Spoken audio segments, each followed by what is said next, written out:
अपनों ने लूटा गैरों में कहाँ दम था, जहाँ मेरी किश्ती डूबी सच है वहाँ पानी भी कम था। दोस्तों, आप लोगों को बता दूं कि मेरे सामने चुनौती रखी गई है कि मैं वीडियो बनाती हूँ तो मैं सक्सेसफुल हो जाऊंगी, कमाने लगूंगी तो मुझे अपनाएंगे, नहीं तो बच्चे से दूर रखेंगे, अपने आप से दूर रखेंगे, घर से दूर रखेंगे।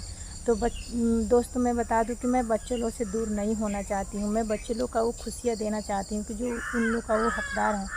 मैं नहीं चाहती हूँ कि हम गरीबी में पले बड़े तो हमारे बच्चे भी गरीबी में पले बड़े और हमेशा के लिए कष्ट में डूबी रहे। हम नहीं चाहते, अपने बच्चों लोग का खुशी चाहते हैं। तो दोस्तों, ये आप लोगों के ऊपर डिपेंड करता है कि आप लोग क्या सोचते हैं और हमें प्यार दुलार सपोर्ट देते हैं कि नहीं। दोस्तों, जैसे सबका देते हैं, प्लीज़ हमें भी इस माँ के लिए एक लाइक, कमेंट एंड शेयर करना मत भूलिए। अगर वीडियो अच्छी लगती है तो चैनल को सब्सक्राइब करें और ज़्यादा से ज़्यादा शेयर करें कि मैं भी अपने बच्चे लोग के पास रह सकूँ, उन लोग का खुशियाँ बाँट सकूँ। अगर बच्चे से दूर रहेंगे तो हम मर जाएंगे।